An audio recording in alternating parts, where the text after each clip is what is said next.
hello, and welcome to another episode of Contemporary Living. Andre, we did it again. Yes, welcome back to Contemporary Living. As always, we provide lifestyle solutions for everyday people. But you know what, Andre? I always often wonder, what does everyday people mean to you? You know that song by Arrested Development?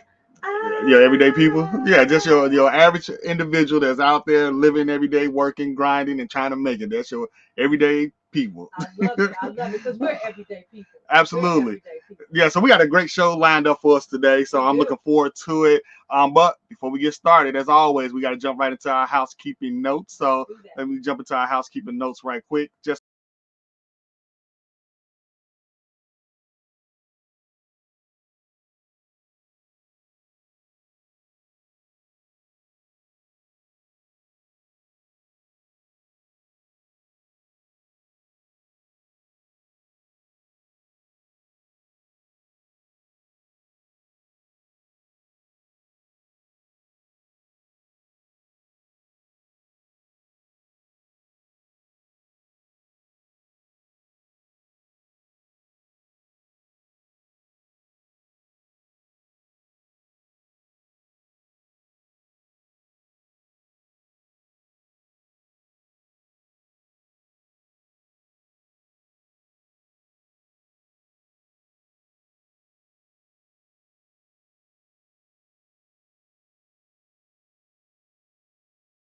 us back in here.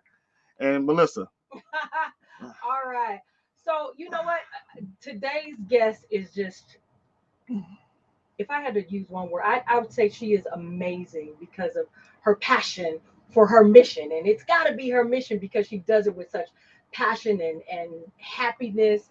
I want to welcome you guys because we're going to talk about tonight something that the inevitable, right, Andre? Yes, I think I just posted. The Bible says about it talked about death is appointed for every man to die. Then after that, judgment. A lot of times we don't want to talk about death. But tonight we're going to talk about death. We're going to dive into it. I don't see our guest. She's in the back room. So she probably stepped away for a minute because we did tell her about 80485. There she goes. So, but go ahead, Melissa. You want to finish bringing in our guest? I do want to bring her out because I mean it's a serious subject, and it's something that's inevitable.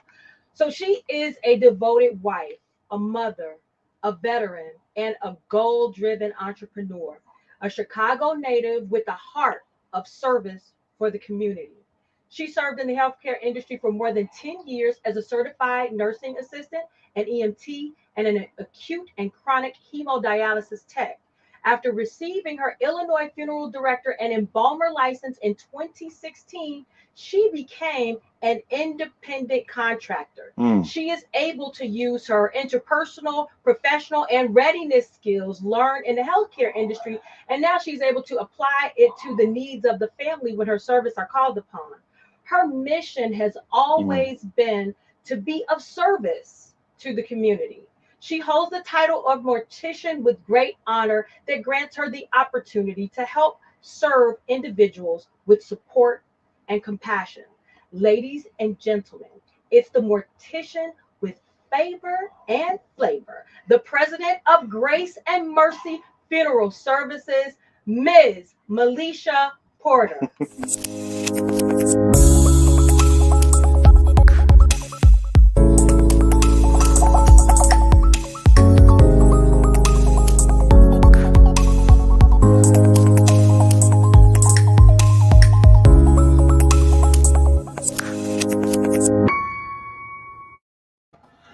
Malisha, welcome. Hello. Hey, I appreciate my wife for that lovely introduction. I was going to get up. Yes, I love it. I didn't know whether to laugh or cry or what. I know. It's just such a blessing to have you here today to talk about what people, as we were in the green room earlier, what people really don't like talking about, but it's inevitable. Yes, we are going to meet that day. Yes, we all have to pass that way.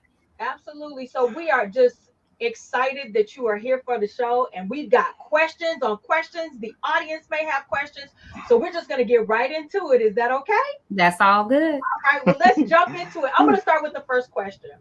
So when I read your bio, you talked about the healthcare industry and then becoming a mortician. Now that's a healthcare, death care, or however you, that's kind of like, so what made you leap into, leap from the healthcare industry and become a mortician? What was the drive behind that? Well, it was CNA. So it started with that. I did my CNA training, and then once I got qualified, I landed a job in hospice care. And one of the main departments they had us in was the terminal department, where it was the terminal ill patients, where you got assigned them. Maybe 2 to 4 hours later, the patient would expire. So I will end up getting there, and right after you get acquainted with the family, the patient you had passed away. So after servicing them far as post-mortem care, when you clean up the remains, clean up the deceased patient, and you wait on the paramedics to arrive to pronounce and things like that, it was just like that was the end of my job, and you get assigned someone else. I got to a point when some would last or live longer than the couple of hours after I would get there. I would get a bond with the family. So it didn't serve me when at the end of all of that bonding and getting your loved one dressed or up and rotated, whatever it was, to get their morale back, to end that after a week or two. I just felt like it was something incomplete. So I wanted to be there at the final call, which is taking care of them, doing the CNA duties and doing the terminal or post-mortem care. But then after that, to sit down with the family, because me and you have made a rapport. I've cared for your loved one. I have serviced them. I was there when they was once existing. So I wanted to be able to expand on that. And that's what got me into mortuary. Oh, wow. That's Yeah. Yeah. Wow. Now, Malisha, I got to ask you now, are you involved in the embalming process? Yes. Oh, can you tell us what that entails? I'm quite sure. I'm intrigued by this. Can you tell us? He said the question. He was like, we got to ask her. We got to ask her. We got to ask her. He really wants I need to know the process from the start to the end. You got to have a lot of heart and courage to do all this Disclaimer, stuff. viewers, Andre asked for it. So, so pretty much you will start with the washing of the remains. So you will clean the body, because when we live, we cleaned ourselves. So you will clean to disinfect, and then you will go into preservation. So you will preserve by mixing solutions and chemicals, which we call arterial fluid, and you will introduce that into the body. And then you will, at that same time, drain the natural existence of our liquids, the fluids that's in our bodies, which is the blood. So you'll drain the blood and introduce arterial fluid. And then the body will then preserve itself. You'll set the features so you can have the loved one or deceased looking in natural state at the best that, the loved one or the surviving family members can remember them. And that's pretty much it, to do a clean, good version of that. And then you dress them, and then you lay them in a casket. Wow. Yeah. So when I die, they got to do all that to me. Yes. Yes. I'm gonna have you cremated.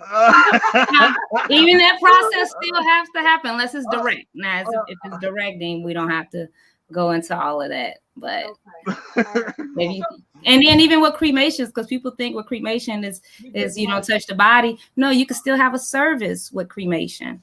You can still have your loved one laid at state where they're embalmed and dressed and have a full service. And then the disposition will be something that will be private. It will be cremation, if that be your choice.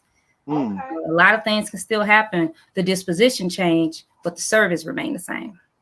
Okay. Oh, wow. Oh, wow. So now with that, with all of that, with that process you just described, is there any type of like special equipment that you would do? You have to like put on the space suit, Yes.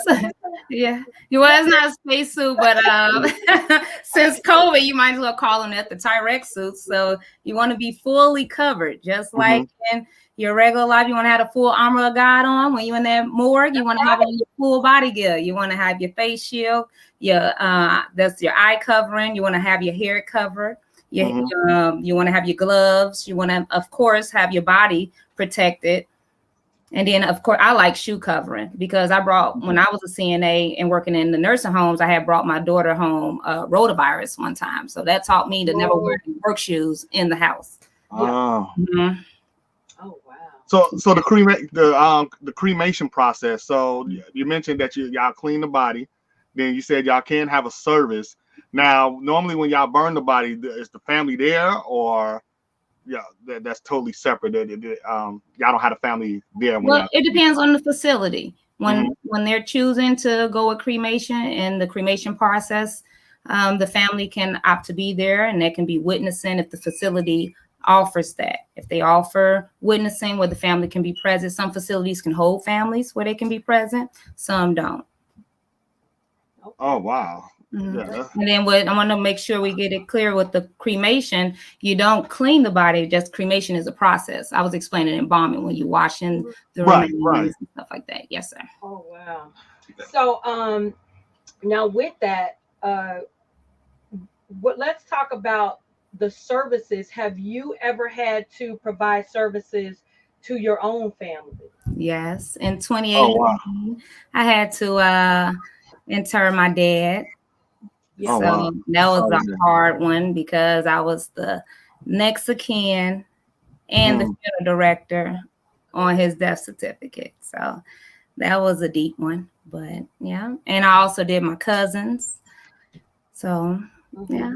But my dad was a real personal one because he lived with me.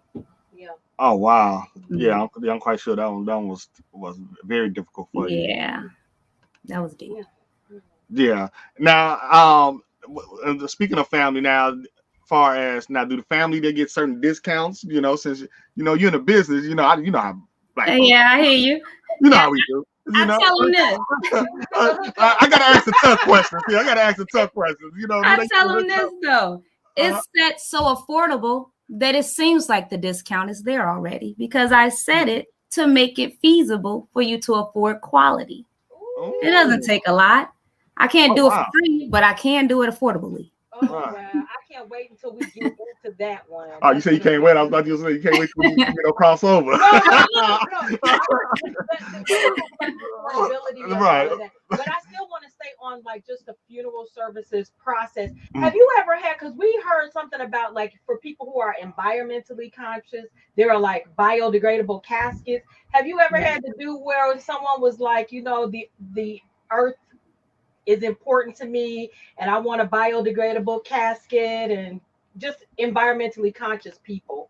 No, not with Grace and Mercy. I haven't had no one specifically select a biodegradable casket, Okay. Hmm. but I did do a service. I worked with a firm and we did a service for, I believe it was a Muslim family, and we interred him without a casket, if I'm not mistaken. I can't remember. I think it was a couple of years back, but we did him. He didn't have a casket. Okay. Well, yeah, we just found out about biodegradable. I was like, wow, I never heard of that. Yeah. So that was Yes. something totally different. Yeah. Eileen, I know she's ahead of us, but I guess we got people asking questions, so they ask questions. I'll pop it up here. Hey, So Eileen. Eileen want to know where you're located at. So Chicago, Illinois. I'm licensed in Illinois as well as Northwest Indiana. you hear that, Eileen? I got also I do have her website here. Since you asked it now, I could go ahead and shoot it across the screen as Here it well. is. That's how you can contact her. We normally, we'll give people your information toward the end, but since she's interacting, we like to interact with our guests All right. as well. So Eileen, that's her website there. You can go to her website as well, and if you want to follow her on Facebook, you can. Can you be followed on Facebook? Are you on Facebook? Listen, please don't try to embarrass me. I don't know. I asked my daughter if she could look that up for us, but I know All I right. have a business Facebook page, All so right. you can follow on that one, Grace and Mercy. Eileen talking about sorry. No, you good, Eileen. You good. Hey, have you ever had, I gotta ask this question too. I always hear these crazy stories about the body rising up on people, raising up after they put too much embalming fluid. Have you had that experience yet? Oh no. Okay. No. No, I haven't had it raised or do nothing like that. But I Okay. will tell you experience when I first started embalming. And I've been doing this since 2016. And I Okay. just started embalming probably in 2018, where I was picking up doing the trade and going more independent as far as just the embalming. And I was doing a young man, and it was in the evening. I was prepping him. And I think No. Yeah, I was prepping him and I was on the right side and I was just massaging his arm because when you introducing the fluids, you have to massage the extremities so that way the fluid can make it throughout your tissues and throughout your extremities because the heart no longer functions. So the machine is acting as your heart.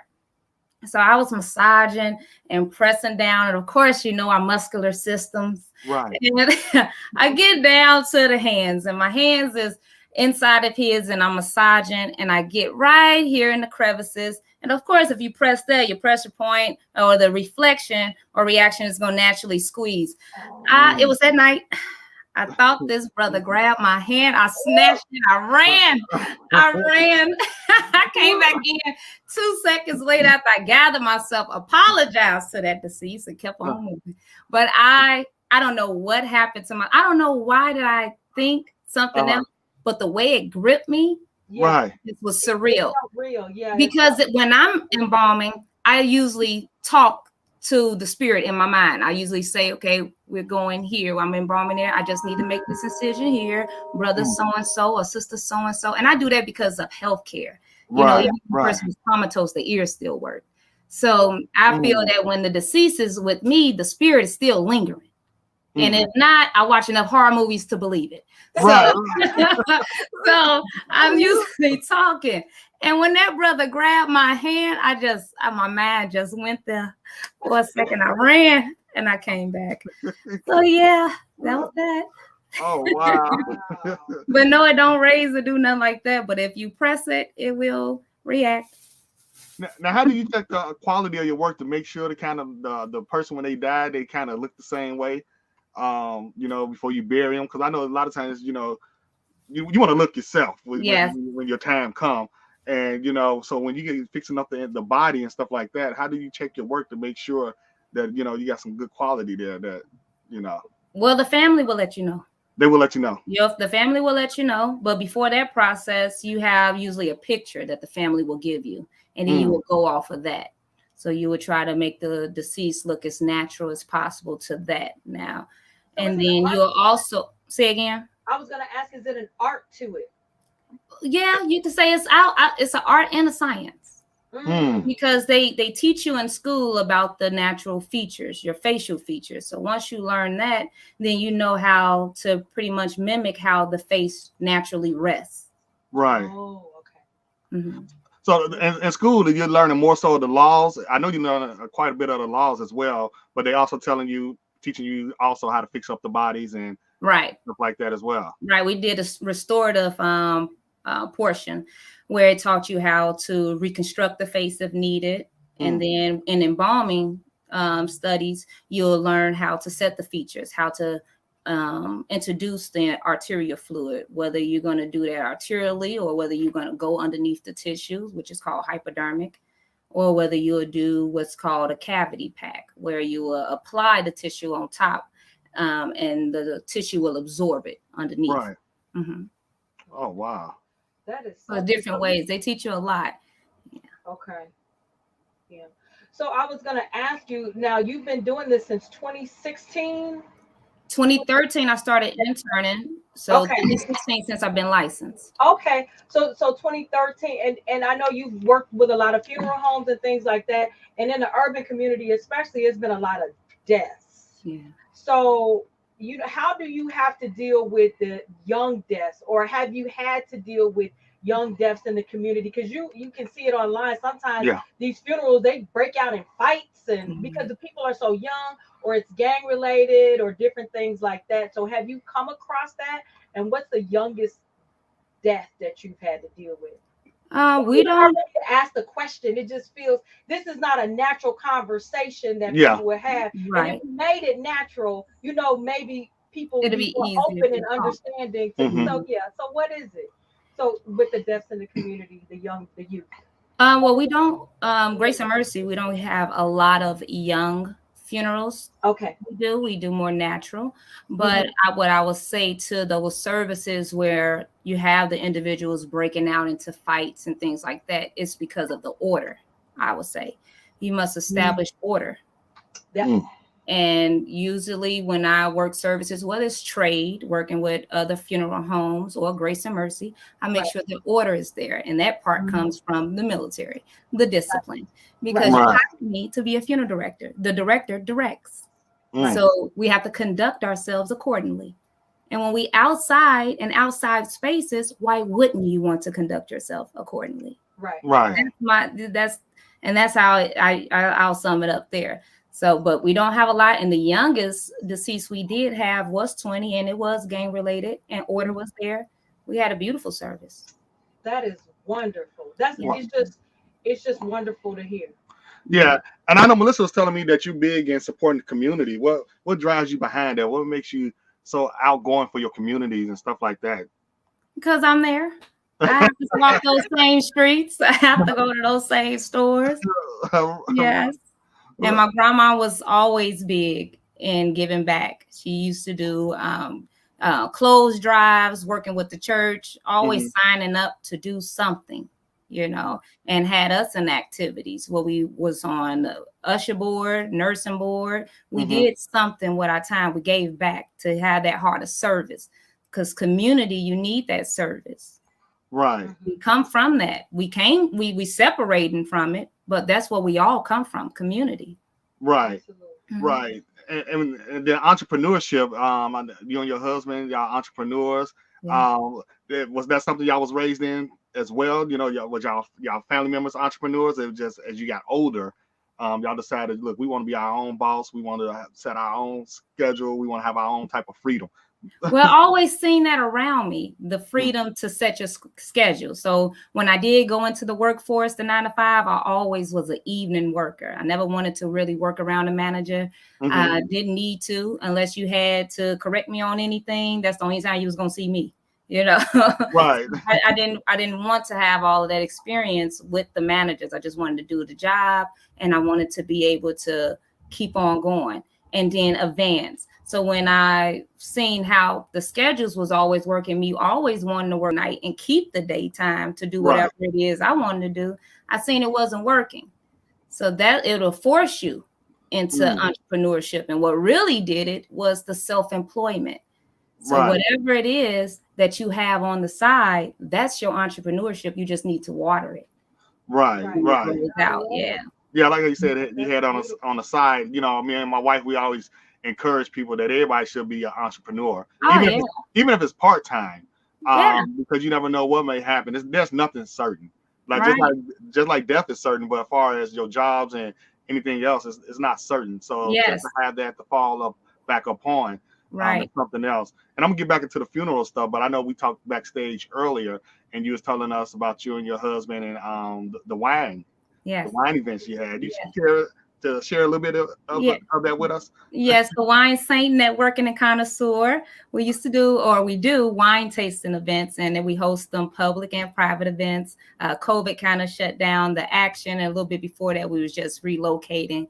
But we just come in and teach you how to experience your palate, to learn your palate, to create a buzz while talking about wine. It was always fun. My husband was very, very intuitive on the wine, and it's just amazing to see the Black brother come out and telling you how to stir and all of this stuff. It was just amazing. We had fun. It was fun, and then it was just fun. The networking, the people that will come out, because when they're coming out to explore their palate, they're already coming out with their ears open to hear whatever it is you have to talk about.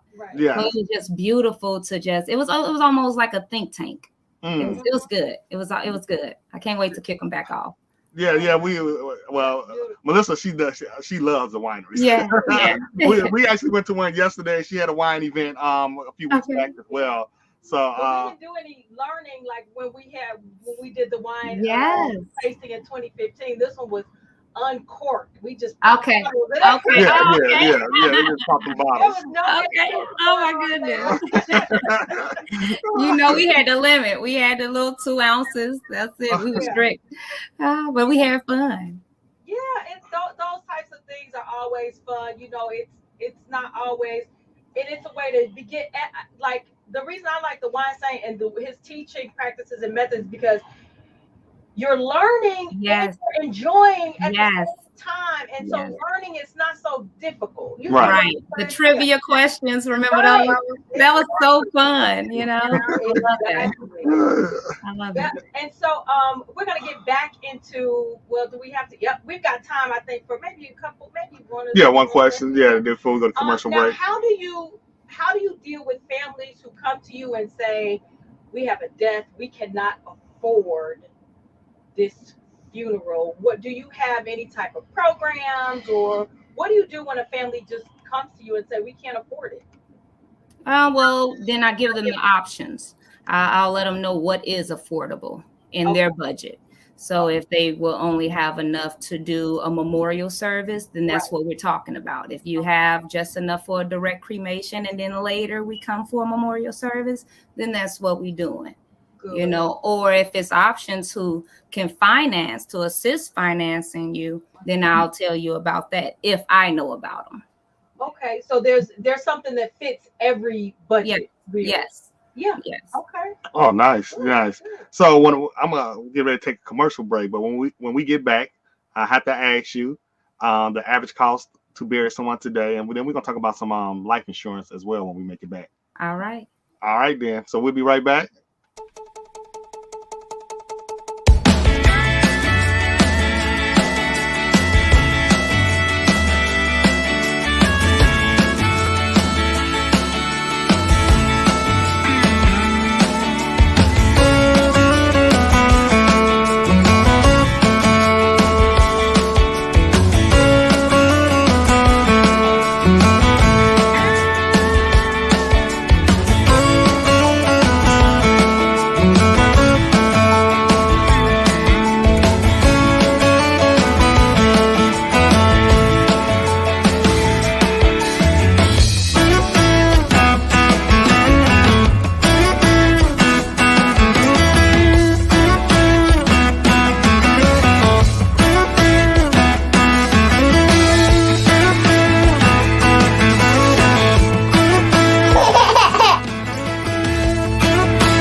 Hey, I love our commercials. Did you check out the Farm Hill coffee commercial? Yeah, so if you love coffee, you can purchase our coffee on Amazon. The Farm Amazon. Hill coffee, the medium roast we have on Amazon. Mhm. You can purchase that.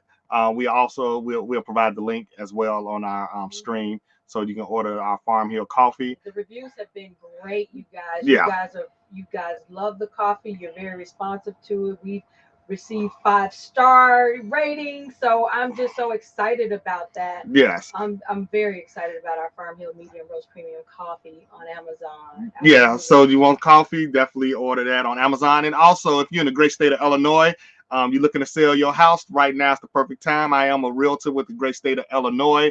And also, we are, if you're looking to start an Airbnb, you can also reach out to us. We are Airbnb super hosts. Actually, we just upgraded through Airbnb to ambassadors for Airbnb. So if you're looking to start your Airbnb and want to make extra income, please reach out to us. That's what we specialize in as well. Right. Yeah. So And I was gonna say, also, if you want to be on the show, let us know what you want to talk about. Send us your bio and some information on you, and you can do that at contemporary living 22 at gmail.com. That's contemporary living 22 at gmail.com if you are interested. Yep, if you want to come on, just let us know. We stream on E360 Network, which we stream across the world. And also we're streaming live on Facebook and YouTube as well. And we're not going to prolong the time. We're going to get Miss Malisha back in here. Malisha, you still there? Yeah. All right. She stayed for the second half, y'all. We've been loving this interview. So I got to ask you, now we're back. So what is the average cost to bury a loved one? And then also, what is the importance of having life insurance? All right. So I would say the average cost is between 65, because we're going to say to bury, we're going to also include cremation in there. Okay. Cremation is also a choice of disposition. So we're looking at, for full service, 65 to the upper range of maybe $13,000 to $14,000. Mm-hmm. And then you also have your choice for the alternative method of burial, which is cremation, and you have that on your beginning end. Some companies will go for 1,000 up until 35 to 4,000 when you're doing, cremation when it comes to memorials or direct. Right. And then how important is the life insurance for you as a mortician? How important is that for you guys? Well, for me and my family, it's very important because we don't want to leave no one with the burden. Yeah. You have to take care of your final expenses. So my mission for others and my importance I will push to others will be that same. You don't want to leave no one with that burden to handle the final expenses, because I tell people like this: if it's hard for someone to think of what to get you for your birthday, how much more hard is it to know what type of arrangements they should put together for you? So that ties in insurance and pre-planning insurance. Pre-planning insurance. Pre-planning the funeral service. I'm sorry. Oh, okay. So you can pre-plan, huh? Pre-plan, yes. I also offer that. Matter of fact, what service do you offer? I see you got some services back there. We offer traditional at need pre-planned funeral services. You can prepay it. Traditional funeral service, whether that's burial, cremation, direct cremation, or direct burial, memorial services, and I specialize in veteran services. Oh, nice. So the prepaid, so they're paying you maybe about $20, $30 a month or something like that? Well, they'll pay into a trust account. So they will go with the different entity. I just will set the arrangements up far as picking what type of services you will want to have, whether you're going to do burial or cremation, whether you're staying at a church or you're going to be at the chapel. We will set those arrangements up, and then we will go into a funding company that will fund that pre-planned funeral services, and you'll pay for that. So I come to you on one Sunday morning, and I come out, and we it got to be a Sunday after service, right? After service. So we get to plan my funeral, right? Okay. We're gonna say it's about, I'm gonna say 16,000. So that's the budget. We came up with 16,000. Okay. So I'm paying on this on a monthly. So when I get to that 16,000, I stop my payments. Then that's how it work, or right? You'll stop at 16 if that's what your service came out to. The total 16, you'll stop submitting your checks to the funding company, because you already didn't reach that. And then the company we go with, you have interest on that money. So and they offer compound interest. Compound interest? Yes, that's corporate funeral fund. Oh I wow. have a little packet here, yeah. And they are very good. Yeah. Oh, y'all hear that? So fund. you get interest if you do business with her. That's good to know. You get compound interest, and the best thing about corporate funeral fund, when you using them as a vehicle to pay for your pre-planned funeral services, there's no monthly minimum, no max. If you there's no penalties if you don't send it in every 2 weeks or every month. You send it in as needed, because see, this is just your back vehicle to having something in place for when that time comes. Right. And this is something separate from insurance. Right. Is there a certain age that you can do the pre-planning? Any age. Any age. Any age. Wow. Yes, my husband already know what I need done. You just blew my mind with that one, because that's almost, when you start talking about it, it's almost like having a mutual fund or being on the stock market. Right. That's the first thing I thought about. Right. You know what car insurance? That's a whole nother conversation, because we just started dabbling in that. And that's another. Oh, that's an avenue. And I know you've been hearing about the meme stocks and all of this stuff. Right. That's what drew my attention. I'm gonna just tell everybody, just download Webull and just look at the comments. You can learn whatever you need just by reading the comments. All of those people in there, they just fighting with financial advice, and you just having your notebook, putting it down, applying it to whatever app you're trading on until you become the best at it. Webull. Webull. Webull. Yeah, Webull. Yeah. Webull. And I just use it for the comments. I don't even trade on there. I just love the comments because I learned so much from the comments. I taught myself how to trade options just from their comments. Oh wow. They are serious. Okay. Wait till you see it. Yeah, that's the social media you should be on right there. That's something good for the people. Yeah, we gotta research that. Yeah, You know what? I think your automotive insurance should be the same way. Once you max out at a certain amount, my car worth $5,000. Why should I have to pay $25,000 in insurance? Yeah. But insurance is a two-way. Because you have the insurance for something like funeral service, because that's gonna have to happen. Right. Your home, you need that insurance. Right. Yeah. Got to, just because you never know. Car insurance, yes, needed, because I never know. Right. But like you say, it should be a cap on it. It should be a cap, because if my car depreciates when I drive off, my insurance should be prorated after a while too. Let's just be fair with everybody. Malisha for president. We're working on it, hopefully. Hopefully. They'll never get it right. I noticed, I was watching, I seen a bulletin. I noticed a lot of funeral homes, normally when a person died, somebody would rent out a church and to go have their reception. But lately I've been seeing where funeral homes are now actually renting out spaces for receptions as well. Do you do that as well? Yes, we offer that, where they want to have a repast. Repast. I'm sorry. Yeah. Yes. Oh, wow. Okay. We like to have the church where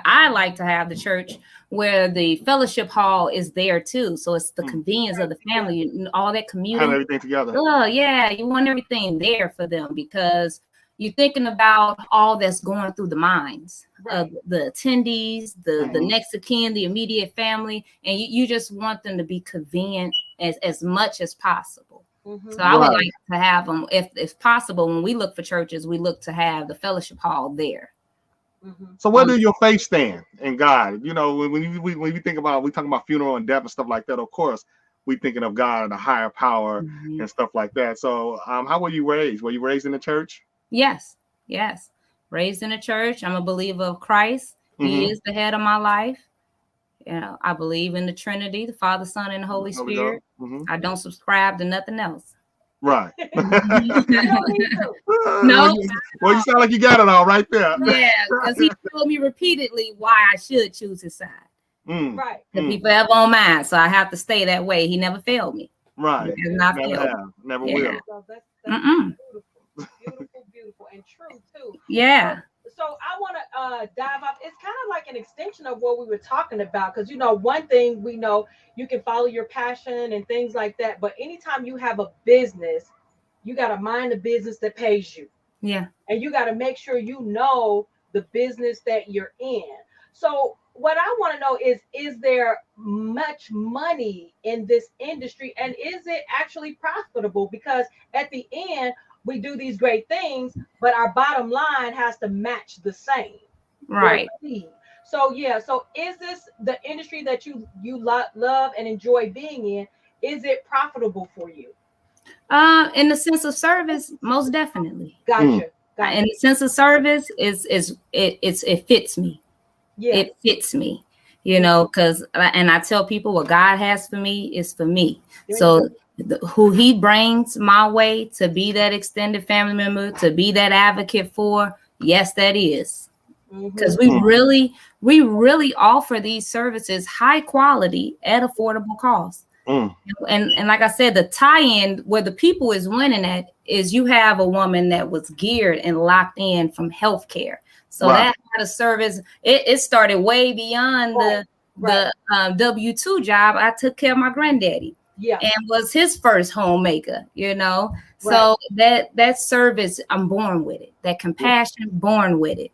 So they're winning. So yeah. It's just beautiful to see the right people in the right places, and then people that are based in the word, that are faith-based people, Yeah. that are believers. It's so good to see that, and it's refreshing to see that, because if you look on social media now, it'll have you looking at a different story. Yeah. It's so good to hear stories like your own, where you're working, you're involved in, you love what you do, and it definitely shows. And not only that, from where your resources and your help come, Yeah. Yes. you Right. stay Yeah. grounded in that. And that's Yeah. just it's so refreshing to see. And I hope the audience is enjoying what they're Yeah. seeing as well. Thank you. This is Thank really you. good.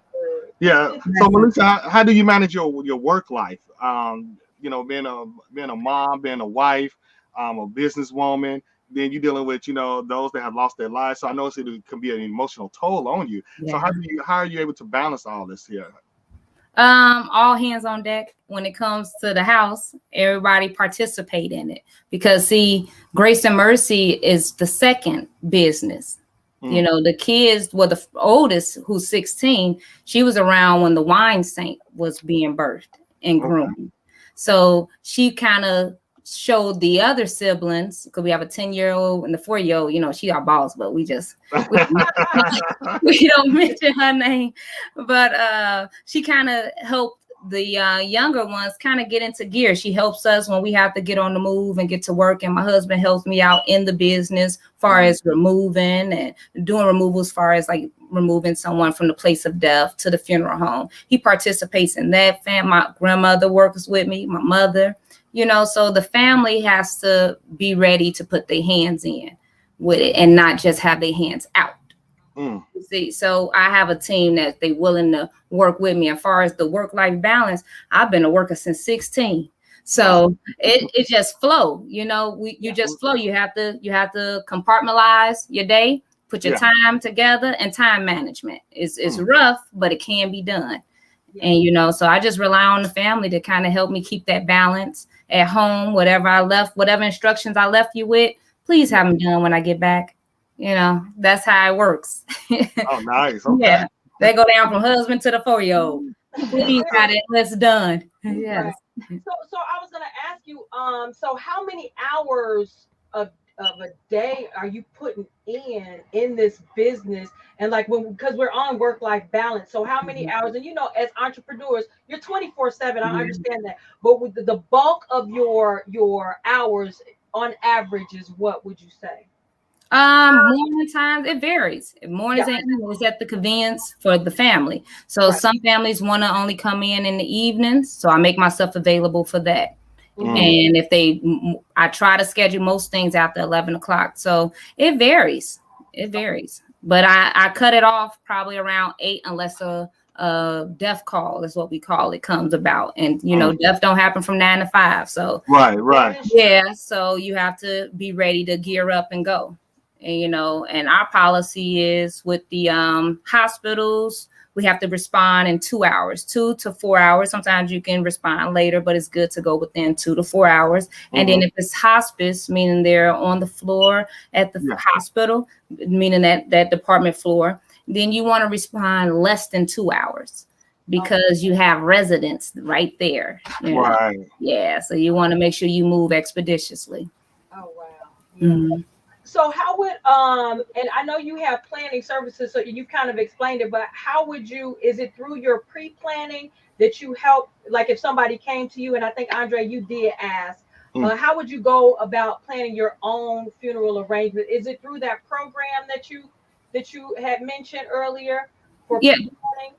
Well, that's for you can do prepaid with the corporate funeral fund. So you can use that as a vehicle to pay for those funeral plans. So what you'll do is you'll come in and you will sit down with me, and then you'll let me know we want to pre-plan a funeral arrangements. You want to put things into perspective, and you want to get your affairs in order. And what we'll do is we'll arrange what type of service you would like to have, and we'll go into detail whether that be burial or cremation. We'll find the cemetery, and then if we're doing burial, we'll pick out the casket. We're gonna go all the way through. We want flowers there. Do we want obituaries? What we having in the obituary? Who's writing the obituary?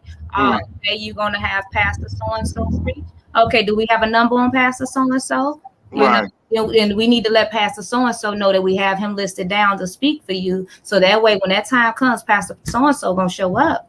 You know, so we go through the whole process. We get everybody in gear, and then we put all your information in the folder. And then what I tell family members, don't put that folder in a nightstand and just leave it away. No, you tell your representative in the family. You tell that one niece, that one daughter that you know is going to do what you tell them to do, and they're going to get that folder. And guess what you done? You done lessen the burden at the arrangement tables. No fighting, no bickering, because auntie or mother then set up all what they wanted you to do, and all you have to do is abide by it. Right. Yeah. And now, do you connect them with people that can help them with their will as well? Because I know we talked about wills earlier today. Yes, we have associates that can also help. So if families need that, I do reach out or connect them through to an associate that do estate planning and will and trust.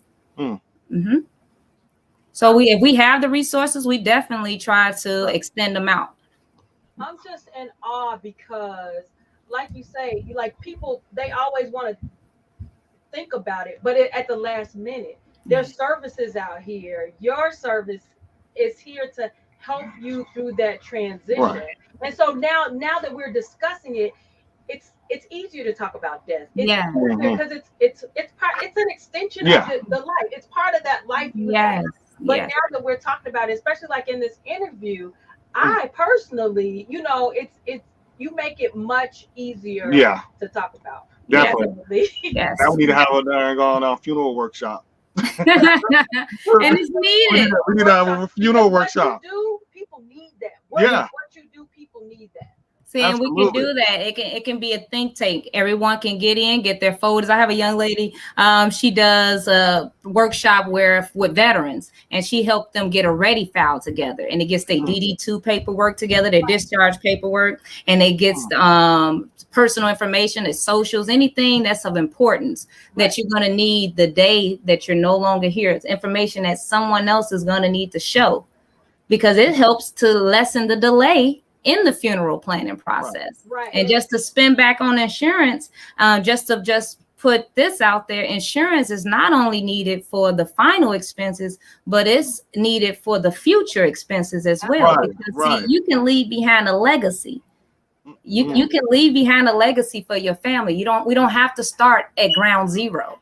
If we do what we're supposed to do in the beginning. If we're being proactive and we set a plan in place that, hey, if I'm no longer here, I want to make sure my immediate family have this to go on. So that way, if that young child decide, you know what, I don't think college is for me, then you got enough money to go get yourself a trade, young man, and enough money to fund that business, because that's what you're doing next. I told my kids, you're not going to school to waste my money switching majors. We're not doing that. You either going to be a doctor, probably a nurse, I don't know, I'm still debating, or a funeral director. So what are we doing? What are we doing? They already know. What are we doing? You know, so But yeah, that's that's something serious, really. Yeah, a workshop that deals with this stuff. yes. Man, because Put us in that gear. information you gave is incredible, man. And I'm a Mhm. VSO. I'm part of the VSO team at our VFW, and one of the things we get are a lot of widows who Okay. just don't know. See? Mm-hmm. My husband died. That's all I know. I know he was receiving money. What are my next steps? So that's See? why I know a workshop Mm. is definitely needed Wow. Yes. on this. Yeah. I'm on board. We just set it up, and I definitely have a strong component and candidate to speak.